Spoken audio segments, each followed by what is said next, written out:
When you usually pick up a gacha game, one of the main things that you're always asking yourself is how good actually is the MC? Because that's the first character you're going to get, and it's the first impression of the game you're going to get. Some are really, really good, some are really, really bad. I would say the detective in Silver Palace is the one that you do actually want to invest in.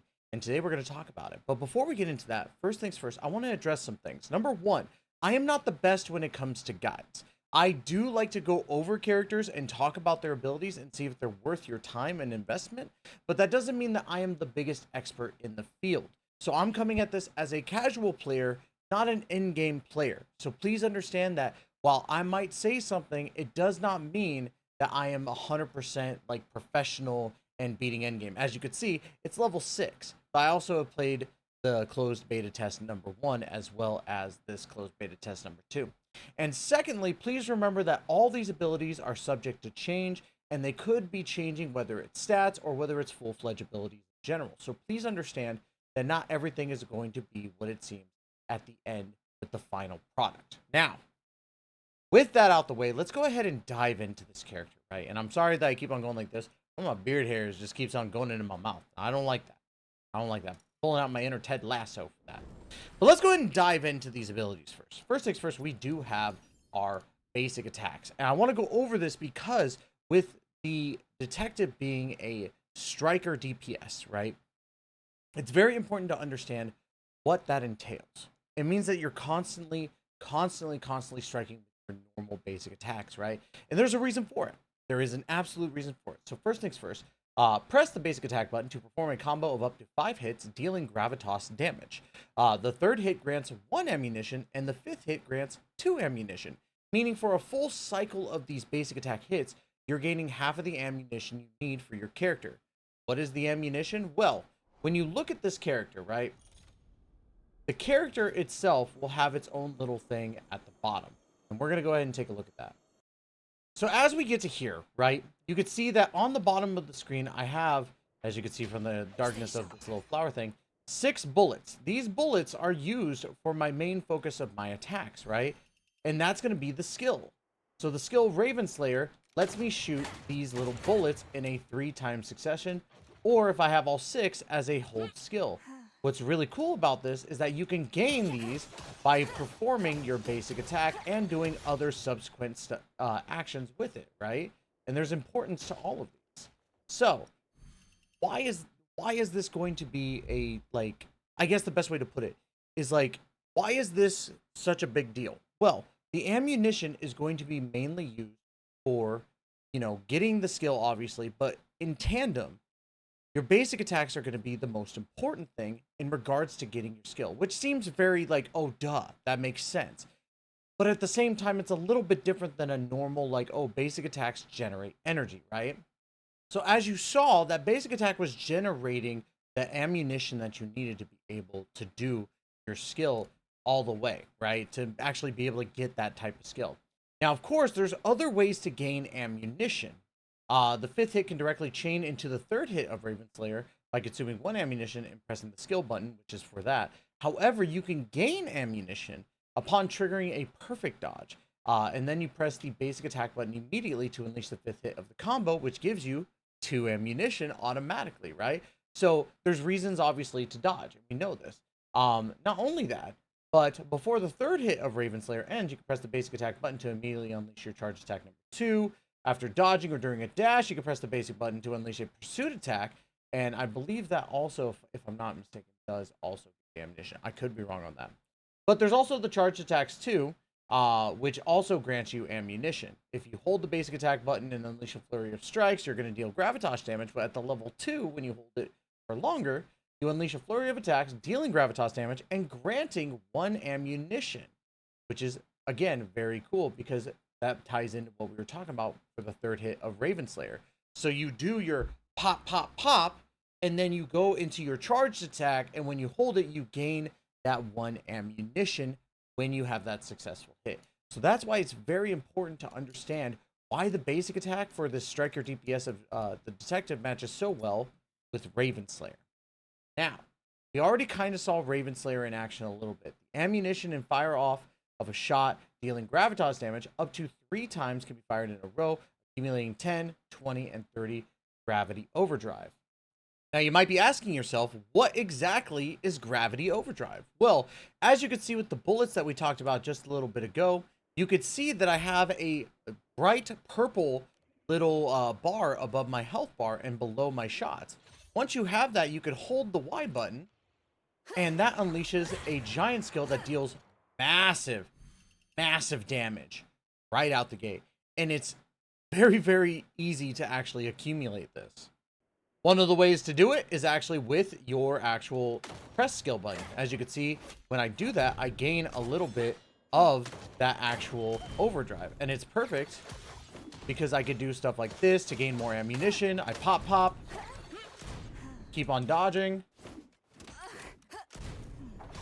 And because I'm doing that, I'm constantly able to actually do these consistent movements, right? Which gives me that. And it also makes it so that they can't really like do much outside of just, you know, getting hit by me. A very easy tactic to use for her is to pop, dodge, pop, keep on dodging, gain that ammunition as quickly and as successively as possible, and then being able to pop your ultimate. So we talk about this ultimate, right? The ultimate is thus spake the Raven.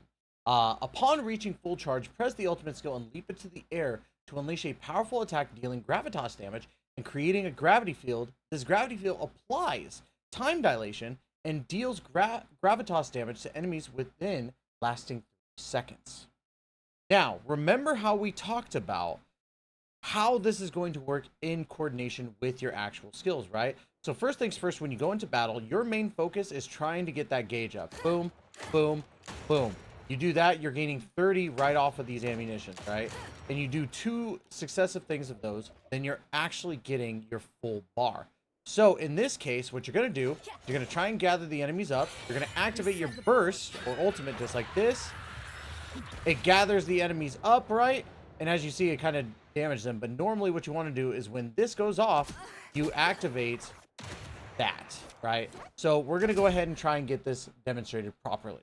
All right, so I have a little bit of a stronger detective now that I've done a little bit of leveling up. But first, you activate this burst or ultimate, however you want to call it. Boom, you get that. And then you're going to activate... Oh, dang it, I did it again. Okay, here is the actual thing that I wanted to show you. As you go in, right, you're trying to group up all these enemies together, right? As they close in, You activate your ultimate right here. And as it goes in, it's going to go into the time dilation, and then you activate, boom. And that's when everything is slowed down. You can actually do all your attack patterns to make sure that everything just kind of goes spot on, I guess is the best way to put it. So when you actually have your character powered up, the detective, right, it's going to work a lot more flawlessly. And as you get used to like all these different things, like for instance, these yellow bubbles and the blue bubbles, like it goes into different types of actions that you have to perform in regards to these enemies here. Like see how I'm having to parry and stuff. And then it goes into your actual abilities and combining them into what you just saw there. I started doing more damage just by combining those abilities. Combine them with your ultimate and then go into your hold skill, which is the gravity. You're going to actually do a lot more damage than you would think. A couple things to note as well, because, you know, the detectives at DPS, you're going to see a lot of these nodes are all about crit. You want to build up as much crit as you can in regards to this character, and obviously your gravitas damage. So when we actually get the ability to look at what certain epiphanies are and what they're going to do for your character, you want to focus on that gravitas and crit damage. Secondly, you have the passive skill Occam's Razor, which hitting an enemy with Raven Slayer's charge shot increases ultimate damage by 10%, stacking up to 2 times and lasting 6 seconds. So you could now do either the gravity well, which, you know, gets everybody up, or the skill, or not skill, the ultimate, thus spake the Raven, and then do your charge shot. Or if you want more damage off of your ultimate, you could do your charge shot first and then go into your ultimate, which isn't a bad idea either, because again, you're going to get that 10% extra damage. Now, you also have your tactical assault, half retaliation, which is switched to the selected don't do that. Switch to the selected character while having sufficient reactor energy to unleash a flurry of attacks that deal gravitas damage and grant up to 100 gravity overdrive. This is important in conjunction to what you're trying to do with gravity overdrive, which is your charge shot going into your ultimate, or your ultimate going into your charge shot. So you want to go into the tactical assault, which charges up your charge shot, which is easy money. You have your ultimate ready to go. You activate the charge shot first, then you go into your ultimate, or vice versa, depending on your exact playstyle. Now, of course, I again want to be very, very clear. The detective is very good, but I don't think I do the detective justice, right? I think I could do a lot better with a lot more prep time if I didn't have my vacation I went on for Offkai Expo. But I will tell you this right now, from my experience in closed beta test 1 and obviously this closed beta test 2, I think that the detective is a great character for you to invest in, and is probably one of the best main characters in Silver Palace that I've had the pleasure to actually use. Now, if you like the content, please make sure you hit that like and subscribe button down below and hit that notification bell to be notified of when the next Silver Palace video comes out. I have a lot of guides planned. I'm going to be going over every single character that I absolutely can. So stay tuned for other characters, including probably the next one I'm going to do is probably going to be Lauren, because Lauren is one of the other characters that you get right out the gate. I think he's actually the next character you get as a free-to-play character. But that's going to be it, y'all. Love you to death. And as always, we'll catch you in the next video. Please take care and be safe.